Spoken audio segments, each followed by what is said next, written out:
పల్లె పండుగలో నిర్మించిన రహదారులను ప్రారంభించిన ఎమ్మెల్యే కృష్ణప్రసాద్. ఎన్డీఏ మహాకూటమి ప్రభుత్వ పాలనలో రహదారులు నూతన శోభను సంతరించుకుంటున్నాయి. పల్లెలు ప్రగతి బాట పడుతున్నాయి. మైలవరం నియోజకవర్గంలో పల్లె పండుగలో భాగంగా మహాత్మా గాంధీ జాతీయ గ్రామీణ ఉపాధి హామీ పథకం నిధులతో విస్తృతంగా రహదారుల నిర్మాణం చేపట్టారు. నియోజకవర్గ వ్యాప్తంగా తొలి విడత 22.5 కోట్ల నిధులు మంజూరు చేశారు. ఈ నిధులతో పూర్తి చేసిన అభివృద్ధి పనులను మైలవరం శాసనసభ్యులు వసంత వెంకట కృష్ణ ప్రసాద్ ప్రారంభిస్తున్నారు.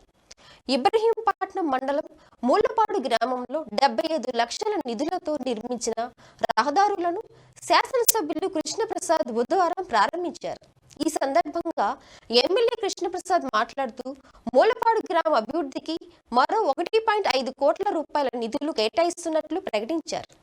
ఇందులో బీసీ ఏరియాలో కమ్యూనిటీ హాల్ నిర్మాణానికి 25 లక్షల నిధులు మంజూరు చేస్తున్నామన్నారు.